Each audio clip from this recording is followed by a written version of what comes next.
Well, that was a beating. Yeah, that was not the closest match I've ever seen. I think I might have got on the whole metagame switch here. I now like the mind break traps. I saw mind break traps in both games. I think maybe there's multiples in that deck. I think they might have put me on the Storm deck that I was playing about a month or two ago. And then I played both Eric and Dave. And the two of them have now shown up with this deck. I think I might have got. Yeah, that's not great for you. I mean, I played No. against it and was pretty happy because I have multiple basics and, pyroblasts and don't care about Mind Break Trap all that much. Right, But right. yeah, that was certainly, kind of a beating. When their main deck has a bunch of cards that are just great against your deck, it's kind of hard. Yeah. Well, I figured I had 2 wins. I was not likely to fall into last place from 2-1. I could have a little fun. Yeah. But maybe a self-fulfilling prophecy there. I may be lucky to get a win with this deck. Who's your last opponent besides Efro and Dave? Martell. All right, and we're going to see what he's playing very shortly here. Yeah, exactly. He's the one that smacked me around in the preseason game too. So I really thought his range was super wide on a deck choice this time. I have no idea what he's going to be playing here. Yeah, I was able to narrow it down to some degree with, because given that I was playing against Dave, Steve, and Josh, and Josh, I could narrow down to like a blue deck. Like he's going to play a blue deck, whether it's combo, which he played last time, so I put him a little less likely to now, especially given that he 0-3'd. Right. No, he might play a different combo deck. So I'd put Josh in a blue deck. I had put Steve on basically anything that he thought was good because I think he just has maybe the widest range of people in the tournament. Okay. And I put Dave on probably not like a Storm deck, but a bunch of other different decks. So it was interesting. I mean, I settled on Grixis just because I like its game against almost everything. Like there are a couple decks I'm not great against, but hopefully my opponents are not playing those decks. Yeah, I always think the Grixis control decks look like they have answers to everything and they're decision intensive and they look fun, but I don't know. I haven't had any luck in the 2-man queues or the dailies with them, so I've shied away. Apparently, Steve told Dave, he was like, I bet Luis is playing that Grixis deck because he forwarded a daily event with it, and it turns out I am, but it is kind of funny because I played like a different deck in like 4 different daily events or something. Yeah, I was gonna say I don't think you've only 4-0 dailies with one deck, right? It's just funny that he did pick the one daily that I did actually end up playing basically the same deck of. So fair enough. I mean, I tweeted that I had a deck faded in play yesterday, and I just am playing the deck. So which I thought made it mildly more likely you were running that deck, but not that much more because you would have tweeted that image whether you were playing the deck or not, right? Yeah, I mean, it was just too. The image was just too good. Turn one deck fading to steal Blightsteel. That was spectacular. Yeah. So it looks like the players are ready. Oh, great. Any final predictions on decks? Do you know what Martell's playing? I do not know. He keeps saying he was going to play Dredge. He said for like a week he was going to play Dredge. Like he also said he was going to play Shops. He said he was a broken man, and in 0-3 he just had to play whatever was going to win. Like he was broken, he was miserable. He wanted everyone else to be miserable too. That was his story a week ago. Yeah, well, we'll see. I mean, we'll find out pretty quickly. He is on Dredge. Look at that. So yeah, I mean, he was telling the truth. I mean, he not only said publicly he was playing, he kept telling me when I was just talking to him about Vintage. He was like, no, I'm seriously going to play Dredge. I'm like, all right. Yeah, no, he was second leveling us, right? He was just announcing what he was going to play because he figured nobody would believe him. Yeah, I mean, that's worth it. All right. Well, I'm actually kind of happy somebody ran it just so we can get to see it in action. It feels like it wouldn't be Vintage if there wasn't a Dredge deck running around making people miserable, right? Yeah, I mean, I think, like, Josh and I were talking that it's not completely representative of Vintage as a whole when you look at these decks. I think the decks are almost all like pretty close to what you'd see in a tournament, but maybe the sideboards are a little different, and having Dredge really does make that more likely. Wow, that's a Mishra's Workshop. Yeah, it is. From Bob. We have no hand cam for Bob this week. But, geez. I did not put him... Turn 1 Steel Hellkite! Which is actually not that good against Dredge. No, it's really not. I mean, he's racing. We'll see how fast he can race. He played Mana Confluence instead of Bazaar on turn 1? He's Ingot Shooter. Who cares? You outrace Steel Hellkite. You do, but like this probably... I mean, this buys you like multiple turns, I think. I guess. This is a pretty ridiculous opening hand, by the way. Is Bob playing like a rogue version of Workshop? He has a Lotus. I've heard that's not normal. That's funny. Ooh, that debate has been done to death. I'm actually just kidding there, but it is funny. Thorn. Yeah, I mean, I think that Tom decided that like the normal Stacks deck can't outrace Dredge in any way, shape, or form, but having a Steel Hellcat in play might be the only way he could sneak it through. Yeah, I'll buy that. It's not like he needs to resolve spells. Like this is the Shops decks are amazing, except their matchup against Dredge is pretty mediocre because the Dredge player doesn't actually need to cast spells. So all the boxes in the world aren't going to stop the Dredge deck from doing its graveyard shenanigans. Yeah, I mean, even if you can't cast Dread Return, you can still just like animate a bunch of Bloodghast and Icarids and Narcomoebas. Right. I mean, I remember I've actually played Stacks in some tournaments, and you have to have like 8 sideboard cards against Dredge or something, like more than a blue deck, because the rest of your deck is so bad against Dredge, and you have no way to like draw extra cards. Whereas blue decks can win with like a broken Tinker or Yogwill in turn 1 or 2, and have Ancestral and Tinker to find Tormod script and nonsense like that. Stacks has to just raw draw them, and the rest of their deck's bad. So yeah, Stacks needs a lot against Dredge if it wants a chance to beat it. Yeah, now here Tom is, so he's tapping Bazaar Baghdad. He dredges a Golgari Grave Troll. He dredges a Stinkweed Imp. I'm sure Magic Online is working on giving us the ability to pop out the graveyard at some point with this client, but maybe a little hard to follow the details of what's going on here, but you don't really need to follow the details, other than that Fate Stitcher in Tom's hand is actually kind of exciting. He's not discarding the Fate Stitcher? I guess he's still going to play a second Bazaar. Like, that Fate Stitcher is an extra Bazaar activation. Yeah, he should be able to literally win this turn thanks to Fate Stitcher. Tom's got to be able to win this turn. I mean, well, he can't actually cast anything unless he doesn't want to play the Fate Stitcher, maybe because he wants Mana Confluence to pay for Thorn on Dread Return. So got it. Yeah, good call. Great. It's not like Tom can lose this game no matter what he does, but if he wants to cast Dread Return, he does have to leave Mana Confluence up. But, right. Yeah. So if you haven't seen it, the idea here is that Tom is going to get copies of Bridge from Below into his graveyard, and then whenever he sacrifices creatures, he gets 2, 3, 4 zombies, depending on how many copies of Bridge from Below are in there. And that means that one casting Dread Return once can sometimes create 12 zombie tokens, or 9 is probably more realistic. Usually it's Flamekin Zealot that you're reanimating with Dread Return, which gives everybody +1/+1 in haste. Bang, win on the spot. Yeah, and some decks don't even necessarily play Flamekin Zealot because like I've seen a Dredge list that has Chancellor of the Annex instead, because in your opening hand it's also like a nice Mize, and then you get that out. They can't cast a spell. You've Cabal Therapied them a bunch of times. Like, you don't really need to kill them this turn. Like in this case, Tom could win with just these Bloodghasts. I mean, it is what it's looking like. It would take him a couple of turns. It feels risky. I think even the Chancellor of Annex decks are better off with the one Flamekin Zealot.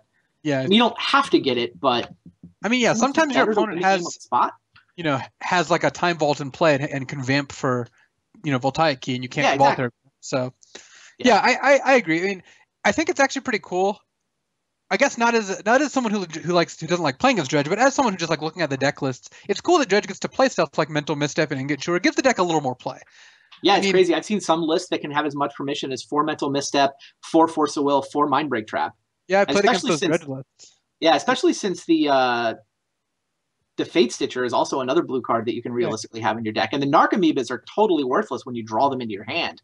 Yep. Like, they're only useful to spill over while dredging. So you can have 16, 18 blue cards in your deck and even just support Force of Will. And it's sick because Dredge outraces almost everything. And having like a Force of Will in your Dredge deck is just like sometimes just mind-blowing, like to your opponents, because they have to like just take these lines where they just cast Tinker on turn 2 and get Force of Willed. But there's also this trend, which I don't understand, of Dredge decks siding in like Dark Depths, Vampire Hexmage, Thespian Stage, Urborg. Yeah, so the idea there, those are usually the mana-less Dredge decks. Those decks normally have no lands in the main. And so the problem, if you go mana-less, then you can't blow up a sideboard card. Yeah. So either you've got to have like half a dozen City of Brasses in your deck in order to cast a Nature's, in order to Nature's Claim. Nature's Claim, Ingot Chewer, etc. Chain of Vapor. Yeah. So if you either you have to blow up sideboard cards after side. So if you don't have 8 ways to blow up sideboard cards and the mana to cast them, then you need a plan B. And so plan B, if you go Thespian Stage Dark Depths, you never actually need to cast a spell. Yeah. You beat all the sideboard cards, and you beat all the permission because you literally just play lands, and then eventually Thespian Stage at Dark Depths to win. Yeah, I understand that is the theory, but in practice, I think Thespian Stage Dark Depths doesn't beat a normal Vintage deck. No, it's like turn 5 or 6 at the fast. Yeah, I totally agree. In practice, I don't think it works, Well, like the theory is cute enough that I tried it for a couple tournaments, and maybe a couple 2-mans anyway. It was just like way too slow in my opinion. Yeah, I think it's funny. I'll like, have lands. I'll cast sideboard cards. I mean, part of it was that I was playing a Pyromancer list that had 2 repeals in the deck, but oh god. But even without that, like, you're diluting your deck a little too much there, I think. I actually like Tom's list of dredge here. I mean, I don't know the exact contents, but I like the City of Brass Mana Confluence or Undiscovered Paradise Mana Confluence lists that get to actually play spells. I think dredge doesn't need to go all in to still outrace and be consistent enough. Yeah, so. I agree. I mean, the fact is, most people think, oh, I have half the sideboard cards, but the dredge deck after sideboarding is going to have 6, 8, maybe even 10 ways to destroy whatever your sideboard card is, whether it's a cage or whether it's a ley line. They can blow those up, and then it usually takes 2, maybe 3 hate cards to actually beat the dredge deck after sideboarding. So Wormcoil Engine actually is a card that could potentially get, or at least not get Bob back into it, but stop Bob from dying immediately. So yeah, Tom did not have a Flamekin Zealot for the kill on that last turn, so he did say go, and Bob took the time to cast a Wormcoil Engine. Yeah, which, I mean, it just means that Tom's going to win in like two more turns, I think. Like, unless Bob gets something pretty insane out, Tom is just going to be able to build up a massive force here, enough that he can actually swarm past Wormcoil Engine, which is not easy to do. It's funny that Bob's turn 1 Steel Hellkite's one of the few draws that I think can have a shot of beating Dredge in game 1. And Tom has a turn 1 Ingot Chewer. Ingot Chewer plus Bazaar plus Mana Confluence, which is like, got to be the nut hand against stacks. So we do see 1 Flamekin Zealot for Tom. He also has the Sun Titan, which is cute because it can usually get a Bazaar out of the graveyard. Like you dread return to put the Sun Titan in play, putting another Bazaar into play so that you can dredge 3 more times and dread return again, usually. So yeah, even if Bob's essentially at 24, a dread returned Flamekin Zealot should just do the trick here. Looks right. Unless Tom decks himself, which is difficult to do too because you'd have to like dredge and then have 0 cards left and get the second Bazaar draw. Not right. Yeah, it won't let you dredge if you don't have the cards left. So right, you can dredge from 6 to 0 with a Grave Troll, but you cannot dredge from like 5 to 0. Right. So away goes probably like the Summoning Sick Bloodghast and maybe some like Narcomoebas here. No, Summoning Sickness doesn't matter anymore with the flame if he's getting Flamekin, but yeah. Yeah. Look at all those zombies that are coming out. He will be attacking for 1 million. Yeah, I mean, sure. 12 zombies would be good enough. No, it will not be close to 15. So 45, 53, 56 damage minus the Wormcoil stops like 10 of it. So yeah, he only does 46 to Bob as it turns out, I think. But I suspect that's full max 12 zombies. That's an achievement unlocked, right? When you dread return to create 12 zombies. Yeah, Tom. I mean, I'm surprised Tom didn't actually get Sun Titan, get another thing back, and then dread return again. That seems like Tom would run that one.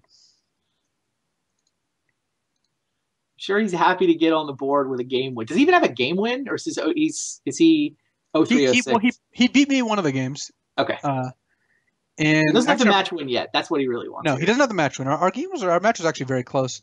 And I don't actually recall if he has a game win against his other matchups, but I don't know. Tom had his own mind break traps, but he didn't play against any Storm decks. I mean, my deck was not a Storm deck really. I would not count it as that. So he went 3 against Rich Shea as well.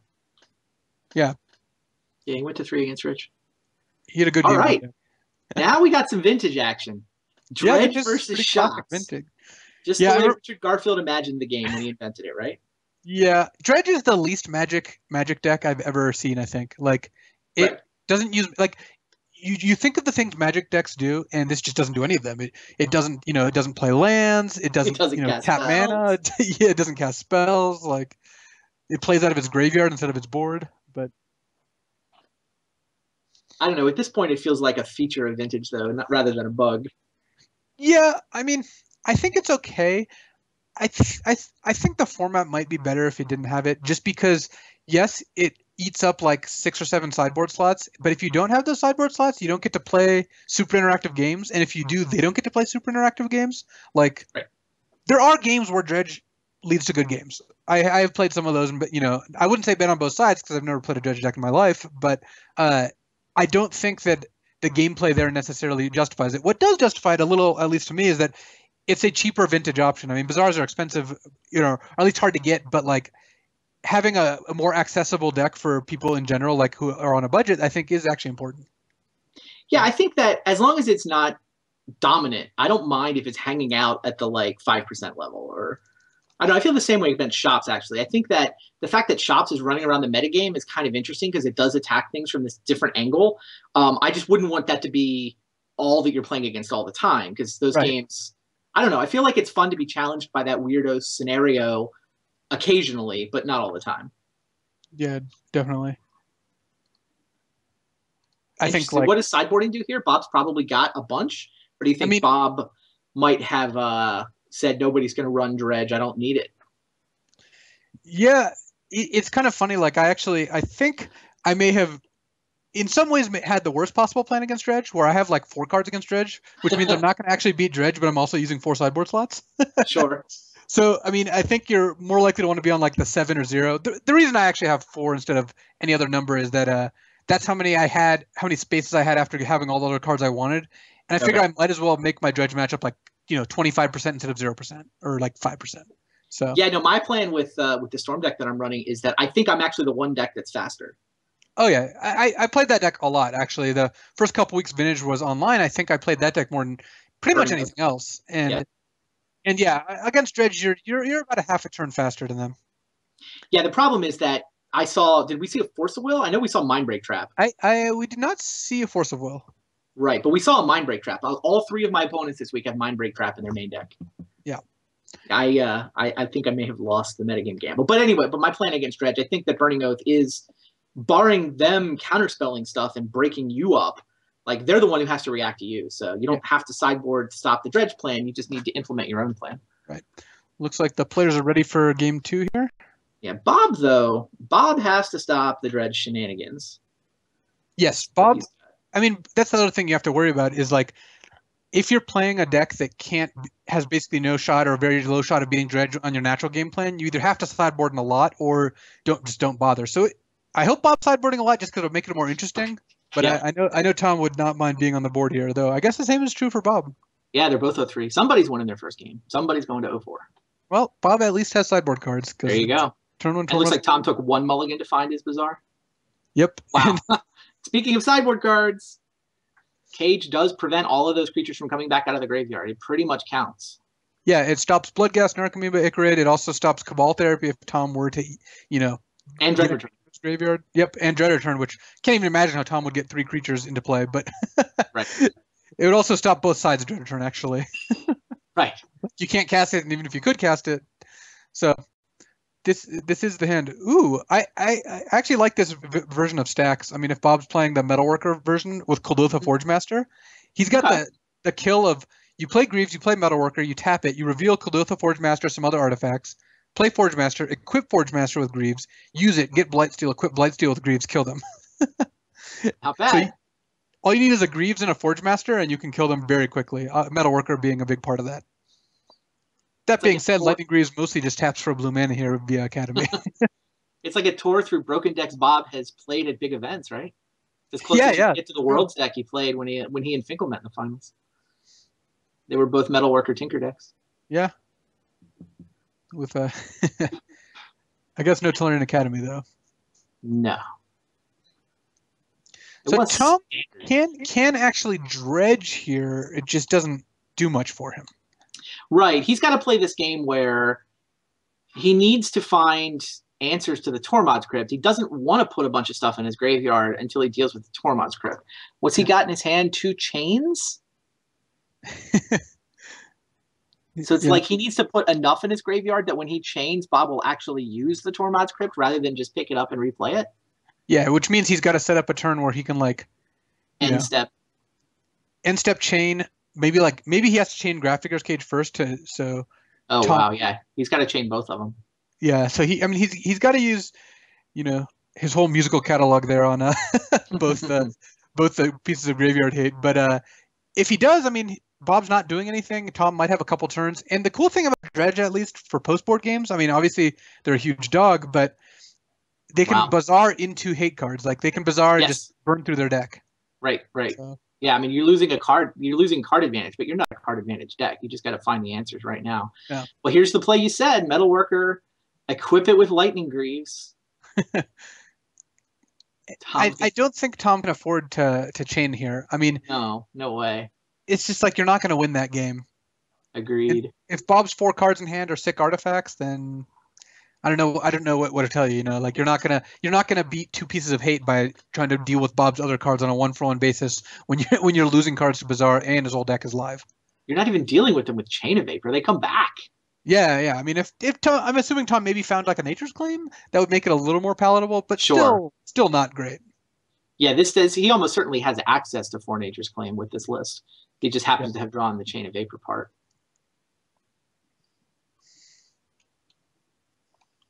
Yeah, Tom deciding what to discard here. Didn't draw much of anything. Still just the 2 chains for interaction. He's got 2 Stinkweeds. Maybe discard the Icarid to try to make the graveyard juicy enough to kill with Tormod's Crypt.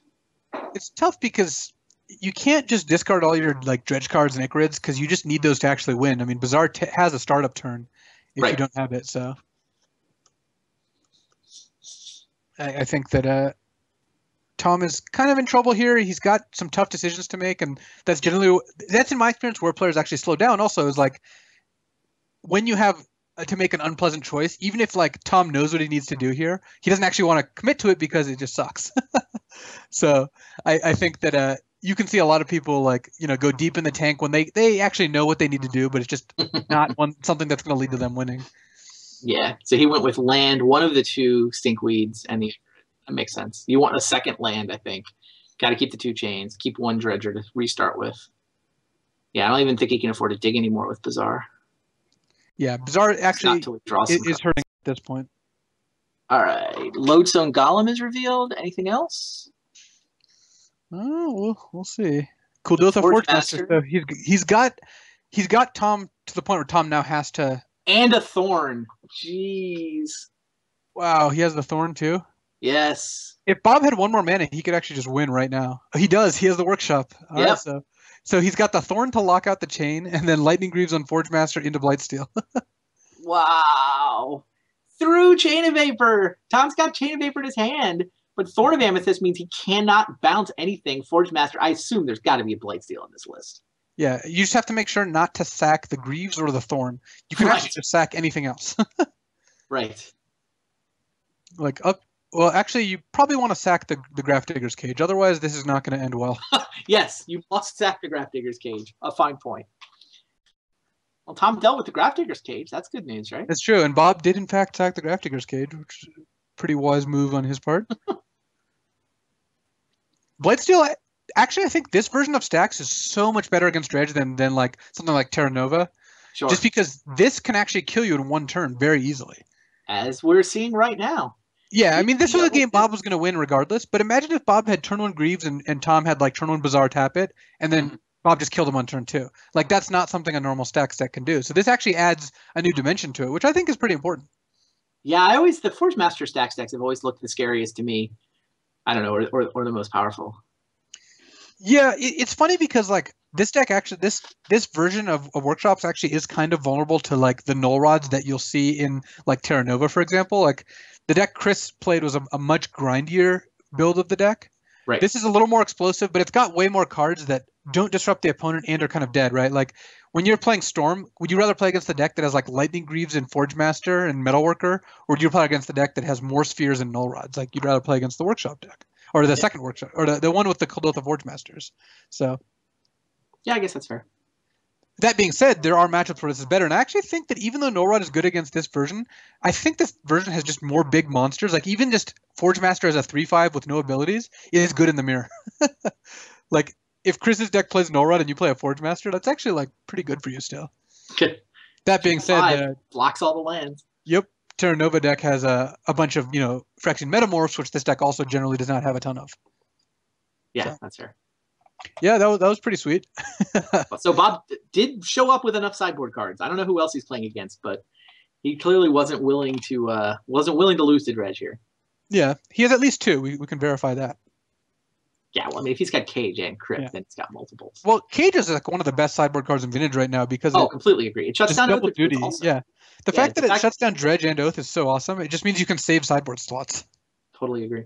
That's why I'm playing like 3 Cages on my board. It's just like, all right, it covers 2 decks that I don't want to play against. So yeah, I mean, the Burning Oath deck that I'm playing is a lot worse because Grafdigger's Cage existed, but it doesn't have to Oath to win. Like, I wouldn't play a deck that was all in on Oath. Right. Like that deck, the deck that I'm running, there's a lot of different ways that you can win without having to go through the Oath plan, where you're not just. The reason I like Oath in that the deck you're playing is that it's 6 slots, 4 Oaths, 2 Gristlebrands, and that's it. The Orchards are like pretty close to being playable regardless. You just want Rainbow lands. They're a little worse than Mana Confluence plus City, but not so much that I think it's that relevant.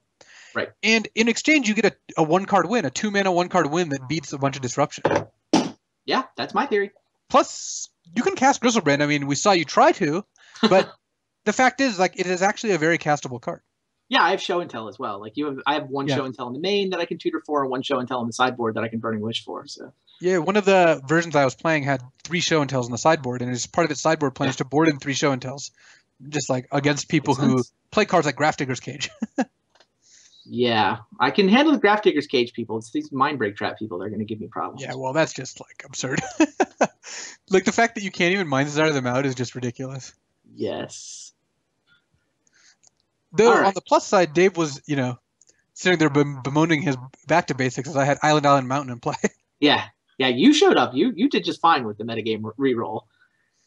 Yeah, it was kind of unfortunate that like I was kind of pigeonholed to be playing a blue deck, and then I'm playing a blue deck, but I don't know. I mean, that's what I wanted to play, so it's fine. So far, so good. It's also like both the decks I played are not decks that I think are easily hateable. Like they're decks that you can play decks that are base good against them, but you can't it's not like playing at stacks where like someone can sideboard 8 cards against me. Like I don't think that's just viable against the mid-range blue decks. Mm-hmm. It'd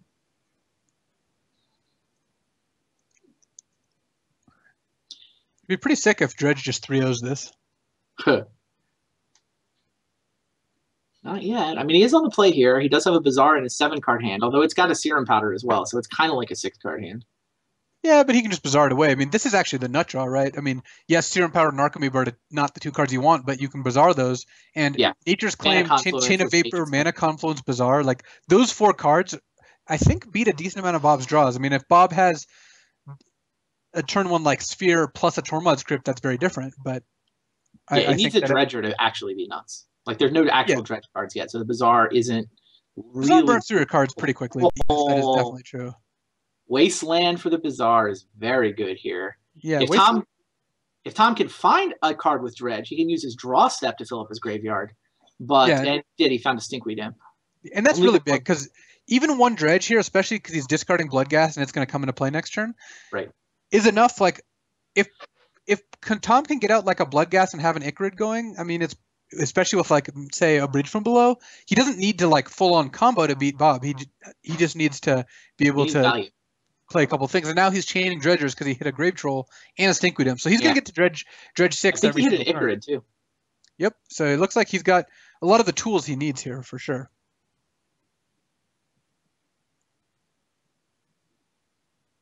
Yeah. Now, do you Cabal Therapy, sacking Bloodghast, figuring you'll find a land to get it back? Is that part of your value plan? It's tough because Bob didn't play any Moxes or Tormod's Crypt, so Bob could have a Grafdigger's Cage. I think it's very reasonable to not Grafdigger's Cage turn 1 here.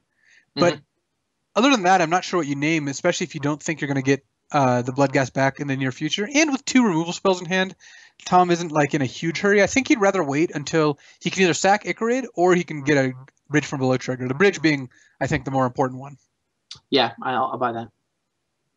I mean, if Tom didn't have the answers in his hand, like, the Ingot Chewer as well, then I think things would be a little different. But given that there's no card... Grafdigger's Cage. Yeah. I guess, actually, Bob's best play here, if Bob has it, is like if he can play a Sphere or a Thorn. Well, a Thorn doesn't stop Ingot Chewer. So if he can play like a Sphere, Tom might be kind of locked out. I mean, Bob would need more than that for sure, but it is kind of funny that Sphere actually punishes the Dredge deck a pretty decent amount. Yeah, they're super land light. Wow, and there's the Strip Mine. There's a Strip Mine. Well, we're going to see if Tom can win by dredging every turn. If he dredges every turn, he's he's not drawing Bazaar or any other land, but he is, I think, doing what his deck wants to do. Right. You're kind of purposely locking yourself out of casting spells, but against no hate cards, that might just be best, especially if you can feed an Ichorid every turn as well. Well, I think the Ichorid right now only eats the Stinkweed Imp. That is not the plan. Yeah, I mean, Tom has a Golgari Grave Troll, so I think that the 3 extra damage might be worth like risking it because Wow. But One Dredger? yeah, I mean, if you dredge and you miss, you're in like a pretty tough spot. But I don't know. I wouldn't be surprised if Tom hit the Ichorid here, but I think waiting a turn until you can hit bridges is pretty important. Well, he went with your line. I think I would have waited a turn there. Well, he hit a Bloodghast and a Stinkweed Imp, so things worked out. Well, the Bloodghast doesn't do much. Well, the Bloodghast is Ichorid food. Yeah, it's mostly just to eat Ichorid. Tom did hit a Dakmor Salvage as well. Oh, okay. So he can dredge Dakmor Salvage in order to get Bloodghast back. Yep, unfortunately for Tom, he didn't hit any bridges, and he doesn't. He's not gonna be able to cast any spells for at least a little while. And if Bob goes like Workshop Metalworker or something along those lines, Tom could be in trouble. I wonder if you're Tom, if you just Cabal Therapy like Metalworker here, because that's the most explosive card in Bob's deck. You don't care about spheres. He doesn't have Tormod's Crypt. I mean, Grafdigger's Cage is a potential name as well. Should be interesting to see. I don't know if there's anything you name other than those 2 cards. I'd be surprised if you name something like Forge Master or Lodestone Golem. Those just seem too expensive.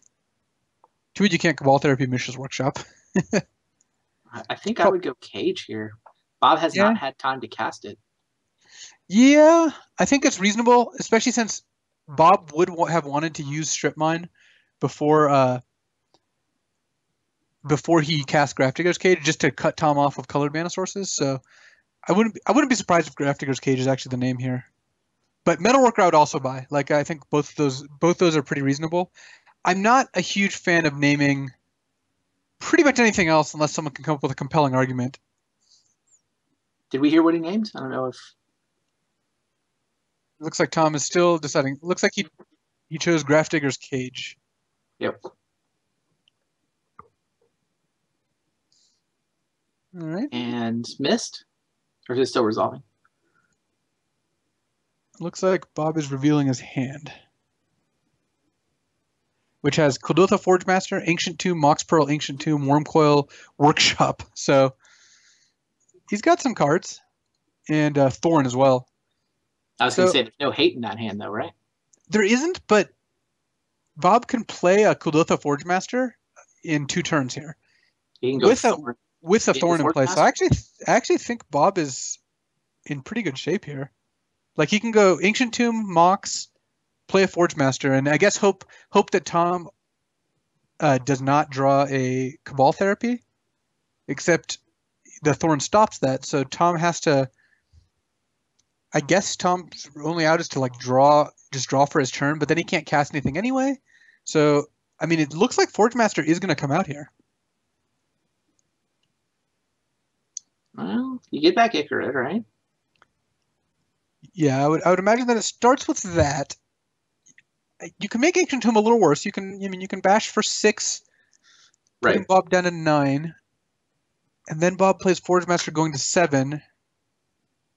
But I'm not sure what you do then. And it's also interesting, do you exile the Bloodghast and then dredge the Stinkweed Imp, or do you exile the Stinkweed Imp, then dredge the Dakmor Salvage to try to play a land so you can play Bloodghast? I like the Bloodghast. Seems like it's got decent value. Yeah. Tom might actually want to just draw for his turn to try to hit a colored source so he can... I mean, he can cast Ingot Chewer through the Thorn, so maybe he just needs to hit a colored source so he can cast Ingot Chewer. That might be his best path to victory. Just hope to hit a land in 2 draw steps.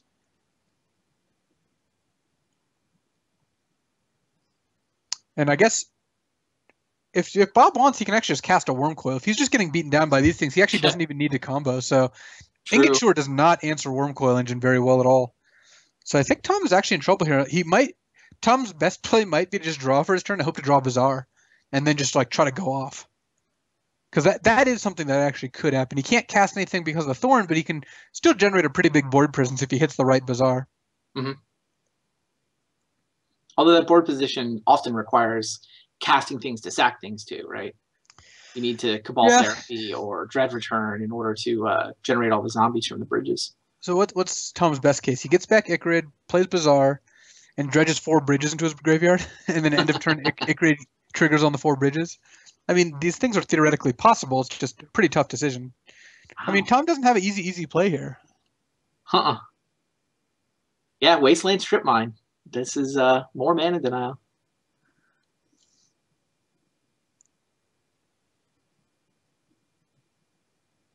Yeah, I mean, the Wasteland plus Strip Mine opening turned Tom's basically nut draw that would have beat, I think, most of Bob's draws into something that he's going to lose to not a ton else. I mean, Bob's next turn of Thorn plus a big guy is not, is not very remarkable, but the first 2 turns cut Tom off of basically doing anything. Right.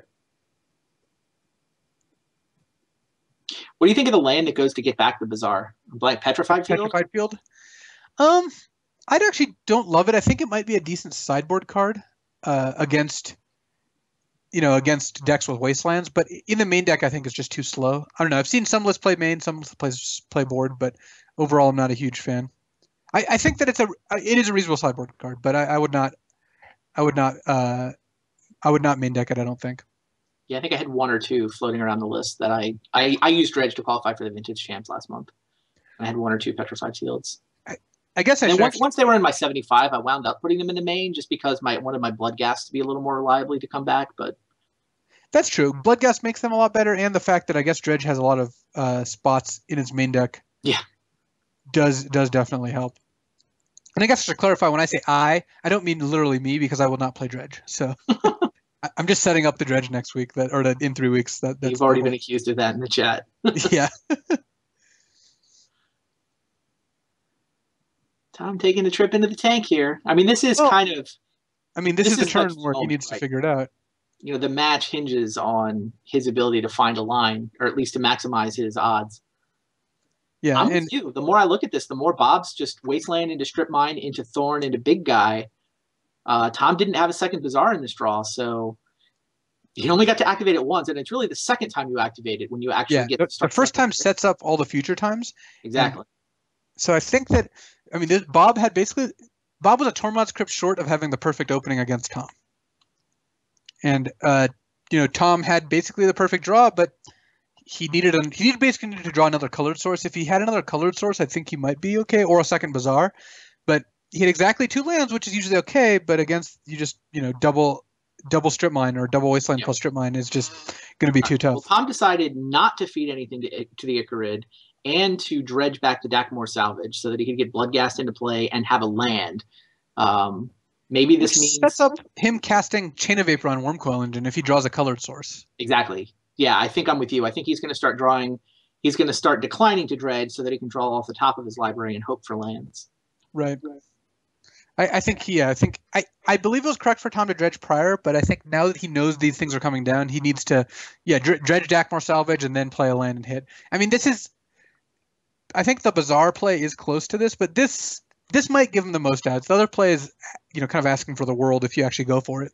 Yeah, and dredging the Salvage does 2 things for you, right? It both gets the Bloodghast back into play and gives you a land to tap for the mana to pay for Thorn if you draw a second land. Yeah. So let's say Bob goes to 10 and casts Wormcoil, which seems like the most logical, course of action. He could cast Forge Master, but Wormcoil I think is so much better against, Ingot Chewer that you'd want to just cast that or Nature's Claim. Mm-hmm. And Tom can actually get back Icrid and Chain of Vapor and attack Bob down to 2 where he can't tap Ancient Tomb anymore. So Tom actually just needs to draw a colored source and he wins the game, I think, unless Bob has drawn something pretty nice. Wow. Yeah, that analysis sounds right to me. Crazy. Cool game. Bob maybe deciding whether he wants to tap Ancient Tomb or not, but given the hand that we saw, I mean, if he's not playing Wormcoil or Kuldotha Forge Master, what is he playing? Like, what can he play that'll actually stop Tom's board from attacking him? Yeah, I don't see any advantage to Forge Master here. Like, if he's drawn a Greaves since we saw his hand, then maybe he can set up for play both, right? No, he can set up for a win the next turn. Yeah. They could play Forge Master, untap Greaves. But given what Tom's doing, a Wormcoil hit probably also wins you the game, is my guess. Yeah, no, I agree. The Wormcoil seems good enough. It forces Tom to have exactly Chain of Vapor instead of having like Ingot Chewer or Nature's Claim to kind of get you. Right. Everything that the Forge Master plan loses to... There are things that will beat Forge Master that will not beat the Wormcoil. Right. Like the Ingot things that Chewer. beat them both, sure, but there's things that beat one and not the other, and so you should just play the other.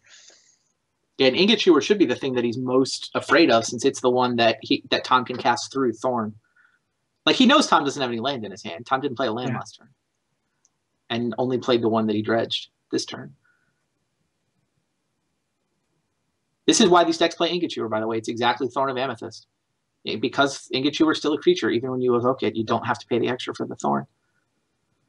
Yep. All right, here's the Wormcoil. This is, I think, what Tom expected. Now here's the Icarid. We think Tom is going to feed a Stinkweed to this here, and the plan is to top deck some sort of land that taps for blue mana. Yeah, if he does, I mean, if that's, it looks He's like in great shape if he does. Probably something like six outs out of 30 cards, 1 out of 5 ish. It's not horrendous.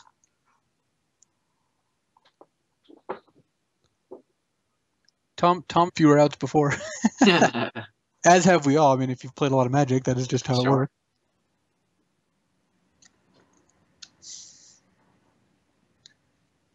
This draw step is really just, basically it. Yeah, well, he's got to decide on Icarid. Does this matter? Yeah, I think you have to pitch Stinkweed Imp to Icarid to win this here. Because you're planning here. Yeah, I agree. Yeah, and you need to hit for 10. And it says, I'm not seeing a land come into play. Oh, it is a land! It's Undiscovered Paradise! Wow! Tom with the slow rolls, just like trying to make sure all his ducks line up. So Undiscovered Paradise off the top. Now he can Chain of Vapor. He can pay 1 for the Thorn and bounce the Wormcoil Engine. No leftover 3/3s. Bob does get to sack Ancient Tomb and bounce the Icarid, though. Since Chain of Vapor does actually have other text. So that actually changes things. Bob doesn't have the Ancient Tomb anymore, but he's not going to be able to tap it if he lets this happen anyway. So now Bob goes to 5 and has to have and he has another Ancient Tomb in hand. So then he goes to 3 and recasts Wormcoil. And then Tom has Bloodghast, Narcomoeba. So actually, Tom's also got the ability to cast an Ingot Chewer. Don't forget.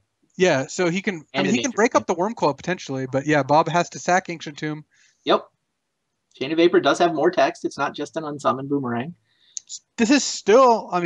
This still puts Tom in a decent spot, but it was not as good as it originally looked because Chain of Vapor again does have additional abilities. Yeah, but he hit the 20%er or whatever. 20%, maybe it's 15, maybe it's 25, but he hit the 20%er. Top decked the colored mana, turned on his chain, whack, take 5 down to 5. And then Bob, from what we know of his hand still, even though we don't actually have the hand cam, is a second Ancient Tomb, which means he can recast the Wormcoil Engine. I wonder if Tom can actually. I think Tom might want to sack Dakmor Salvage to bounce Mox Pearl. Does that work? Yeah, I think you actually want to do that. It's kind of strange. So if Tom sacks Dakmor Salvage to bounce Mox Pearl, then Bob can't recast Wormcoil next turn. And you should have sent the chain back, but then Bob can sack his workshop to bounce something. Right, but then Bob can't cast anything. So, and then if Bob goes to 3 to cast Cold with the Forge Master, Tom still attacks for lethal. So I actually think Tom needed to sack Dakmor Salvage to bounce Mox Pearl and hope Bob didn't draw anything. But by playing it this way, he keeps Nature's Claim and Ingot Chewer around. True, but you don't win. You saw his hand 2 turns ago. You just want to play to beat the hand you saw. Yeah, I mean that does beat the hand you saw. Like Bob actually has to draw Mitchell's Workshop in order to be able to cast Wormcoil, and then go to now he goes to 3. He would go to 3 and then die if this was a Forge Master instead. Crazy. Whereas killing the Wormcoil doesn't actually get you there. Right. Yeah, I mean you can kill the Wormcoil. Well, you can split the Wormcoil this turn and kill the lifelinking half next turn, maybe. Yeah. And you do get to play Undiscovered and say Go. Mm-hmm. And then actually hit one with an Narcomoeba. So this is actually still pretty good for Tom, I think. Tom still actually wins this if Bob has nothing else. Because Tom hits Bob down to 2.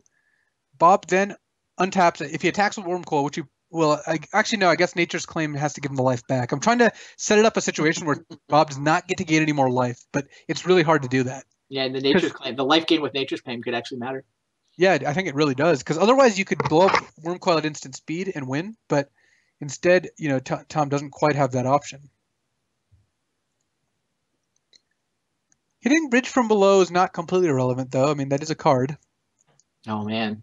Yeah, if Inkature was somehow evocable at instant speed, he would just attack with all 3, blow up the Wormcoil after it blocks, hit for 3 with the other 2 guys. Yeah, so... But like you say, Nature's Claim isn't instant, but Bob gains 4 life, so none of that works. Yeah, this is a pretty tough line of play here. This is a much more sort of interesting and interactive game than I was expecting from this matchup, that's for sure.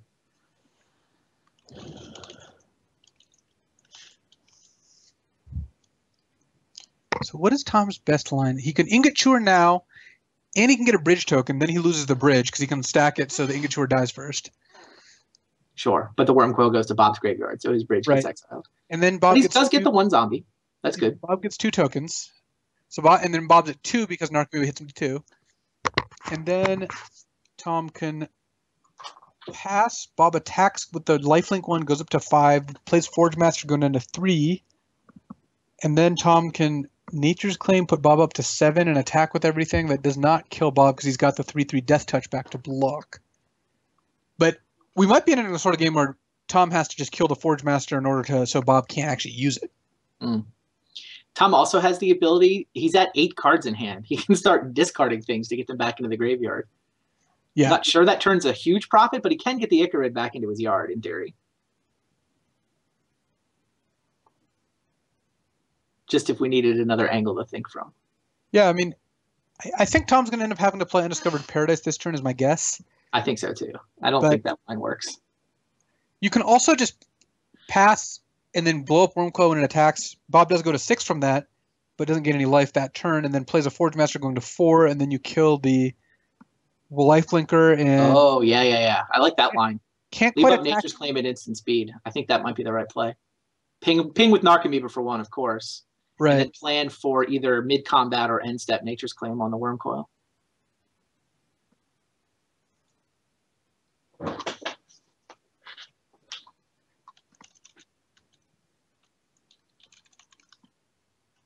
So, yeah, Tom's basically got 3 different options here. I think basically just like leaving up Nature's Claim at instant speed, using Ingature now, or just casting Narcomoeba, though I like that one the least because the Wormcoil just gets to whack you, which is not great. Yeah, I like Undiscovered and leave up Nature's Claim. That seems like that gives him the best shot. So Narcomoeba hitting, I think, makes sense as well.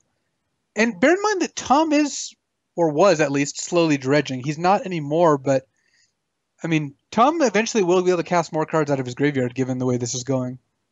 Is he out of dredgers in his graveyard, though? I think he ate the last one. He is, yes. He has 8 cards, but we expect him to play the Undiscovered. Yeah, I would be surprised if Tom didn't do that. He could have also generated zombies with Bloodghast, but giving your opponent 6 life to get a zombie is not great either. Yeah, Wormcoil is doing some work here. It's true. Vintage playable. Evidently. Wormcoils and Steel Hellkites. Like and we saw consecrated Sphinxes in the last 2 matches. When I was talking with Josh, before, the fact that play a land. He wanted to keep discarded Grave Troll. He discarded Grave Troll, so he wants to keep dredging. He's just going to take the hit off of Wormcoil and I guess try to go really big to win. But yeah, like I was telling Josh, you can just print a bunch of artifacts for Standard and just assume because of Workshop they'll be great in Vintage, but they won't wreck Standard. Funny. Like, obviously, you couldn't print Steel Hellkite at 4 mana for Standard, but at 6, it's basically like 4 when Workshop's involved, so... Bob should probably attack before casting Cold Oath of Forge Master, is my guess, because you don't want to tap that Ancient Tomb.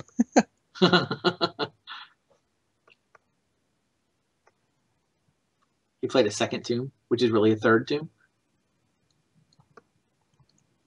Yeah, it looks like it. He's trying to figure out whether to attack. I mean, he knows about the Undiscovered, so he knows Tom can have things to do. Yeah, I mean, you don't get to cast spells if you don't attack, so that leads me to suspecting attacking is the plan. Oh, you can cast 4 mana spells or less. If he doesn't have any we know about, is your point. True.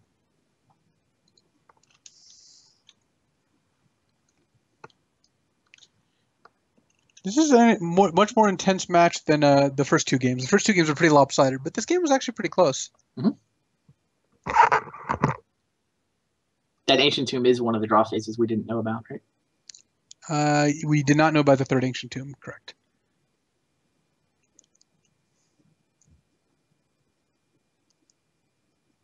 Forge Master can set up, I guess Blightsteel is still the fastest win condition. It's possible that Bob ends up Forge Mastering for like a Grafdigger's Cage or something. Yeah. Goes to 8, goes down to 6. Actually, I guess Tom doesn't have an Ichrid. I was saying if Tom could get 6 points of power in play and then kill the Forge Master, that could actually do it too, but Tom's at 1 point short. Right. At that point, 1 point short? Why is it 1? Because Bob's going to tap an Ancient Tomb, I think, to cast. Oh, because Bob's going to tap an Ancient Tomb. Sure. Bob could also not take the risk and just pass and just try to win off Worm Coil, but taking 5 on the crackback. I mean, Bob knows about the Undiscovered Paradise, but he doesn't know about anything else. I mean, he might not think that Tom, has removal, so he might play Forge Master hoping Tom doesn't have removal. So what if, Bob goes to 6, plays Forge Master, and then Tom untaps, dredges, Ingot chewers away the Forge Master, getting a token, attacks Bob down to 1. Mm-hmm. That's actually really good for Tom because he loses his bridge that way, but he does. But we're once again in a situation where Narcomoeba is lethal by itself, which means Bob has to attack. But then Tom has more than 6 power in play, so he can just attack back and hope. No. And Bob has to have drawn like an actual spell. Plus it's pretty insane that every turn it seems like one of the players is winning, and then the other ends up, Well, a lot of things are changing here. Ancient Tomb has been pretty bad this game. Like, obviously, it helped cast Worm Coil, but the amount of damage Bob has taken has actually been pretty relevant. What do you think about casting that Narcomoeba last turn instead of discarding Grave Troll? I kind of like that. Essentially comes down to, does he hit with this dredge, right? If he doesn't hit a Bloodghast or an Ichrid, then he would rather have had a Narcomoeba in play. Yeah, and Ichrid actually doesn't even attack right away. Like, right, it doesn't attack this turn. By the time the dredge triggers, it's too late to get Ichrid into play this turn, but you'll have it for the next turn. If you hit a Bloodghast, and Bloodghast has haste now. Bloodghast is game, right?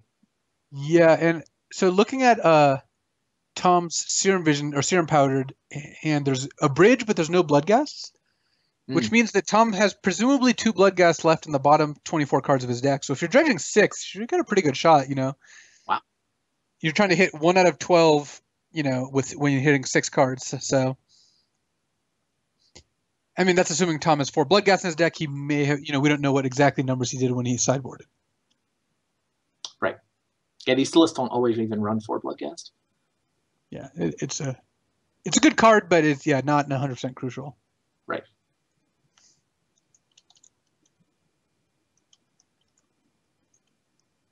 So this is Bob's main phase. He's trying to figure out whether he can afford to tap an Ancient Tomb.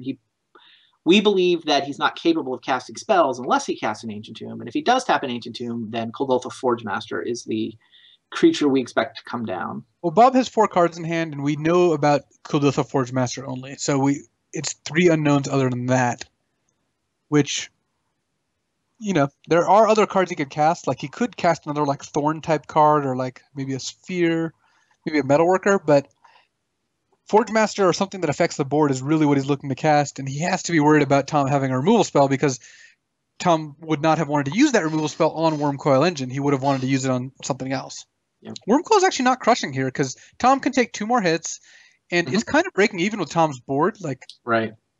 Tom also has the ability to hit Cabal Therapies and Dread Returns off this dredge.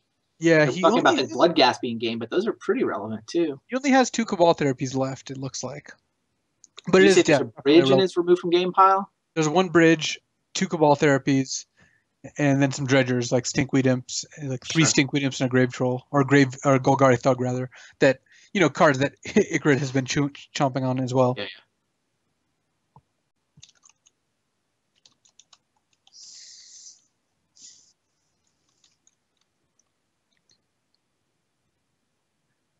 I'm rethinking these 60-minute clocks, though.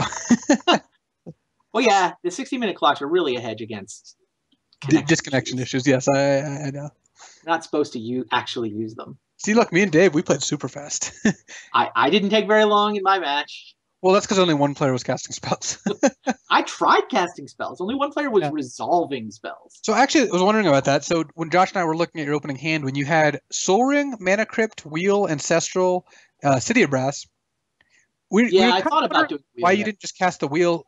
The main, I think, argument in favor of casting Wheel is that if you get Mental Misstep there, it's pretty annoying, and Wheel on turn 1 is so much better than Wheel later.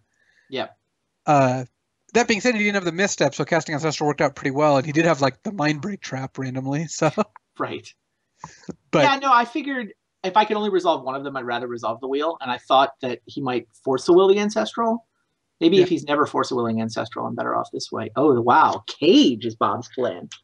Grafdigger's Cage is interesting. It does take up 2 mana because of the Thorn, so he can't cast Forge Master now unless he taps both Ancient Tombs, and that's super risky. So he looks like he's just not going to run it at all.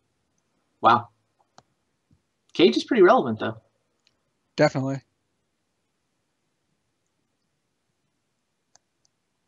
On the plus side for Tom, he can still dredge if he so chooses. He can also Ingot Chewer the Cage, get a token without losing anything. So he did dredge. He hit a Cabal Therapy. And that's it, though. Yeah, and that's it. Like, he's still only on the one bridge. He hit, Nature's Claim, Chain of Vapor, Cabal Therapy, Grave Troll, and a Mana Confluence, it looks like. Really not what he was hoping for, because he can hit Bob down to 3. I guess he can just kill... He's probably pretty well off if he just kills Grafdigger's Cage and makes a zombie token. Right. He can also... At that point, also, you might as well Cabal Therapy the... the Forge Master. The Forge Master. Sure. And you can sack Bloodghast, get another token, and then you can get you can't Cabal Therapy and kill the Cage. Because killing the Cage costs 2 mana and Cabal Therapy costs 1. Well, no, killing Cage only costs 1 because of... Oh, with Ingot Chewer. You kill it with Ingot Chewer. That's what I missed. Yeah, Ingot Chewer is so sick. Yeah, you're right. It just gets around Chalice for 1 and Thorn, and despite costing 1 mana. And dies to go trigger the bridge from below and get a zombie in play. So Tom didn't think too long about this because I think it is pretty straightforward line of play. Like, these are just you're making 2 good plays here. You're advancing your board. You're putting Bob in a spot where he has trouble using Ancient Tomb without attacking, and if he attacks, you're actually cracking back for a decent amount more. You're going to have, 2 zombies, a Bloodghast, and an Archamoeba with Undiscovered Paradise in hand and a second Bloodghast in the graveyard. I'm assuming Tom Cabal Therapy's here. It seems pretty hard to pass up a zombie plus getting rid of the Forge Master. I agree.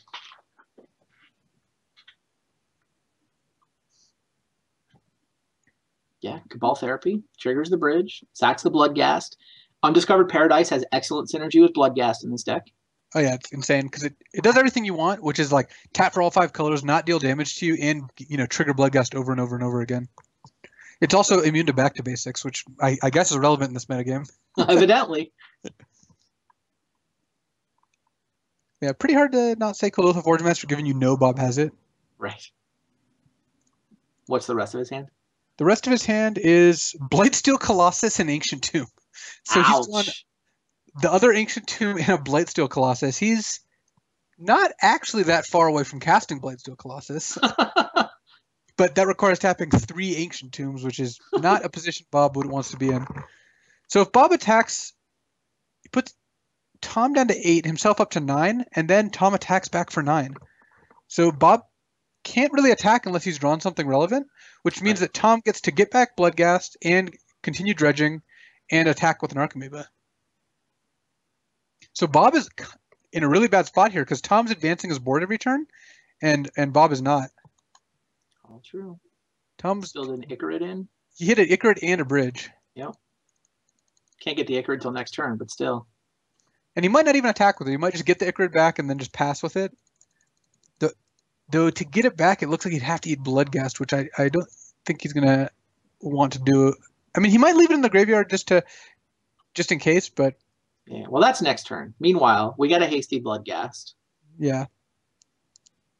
So, right now, Tom's actually just going for the win here, because he's just going to Nature's Claim the Wormcoil after it blocks something. Right. It puts Bob up to 7, and then Tom deals 7 in combat. Yeah, Bob gains 4 instead of gaining 6, and that's actually all the difference right here. Yeah, this is an insane game. What a crazy game. Nature's Claim, targeting Worm Coil. Yeah, my bridges go away. I just don't want you to gain 6 life. You can gain 4 and then go up to 7 and take 7. Tom Martell. Dredge. He said he was going to play Dredge. He threatened to play Dredge. He wanted everyone else to be as miserable as he was at 03. I don't feel miserable. That was actually pretty cool. Yeah, I mean, that was a really cool game, and Tom said he was going to play Dredge like 10 times over the course of the week, so I'm glad he stuck with it. Yeah. All right, Tom Martell goes to 1-3. Bob Maher does fall to 04. Whew. Yeah, brutal. That was a cool one. All right, so we got 3 matches done at this point. 2 matches left to go. What we're going to do right now is we'll take a quick break, and we've actually got the Khans of Tarkir video queued up. The video is just so sweet. I've seen it. I still want to see it again. And that's the last 2 minutes. So 2-minute break. We will be back. Efro and I will be ready to watch the next match. So Thanks for hanging out with us, Luis. No problem. We will see you again next week. And for everybody out there, enjoy the Khans video. Hope you guys are as psyched for that set as I am. It certainly looks sweet. We'll be right back.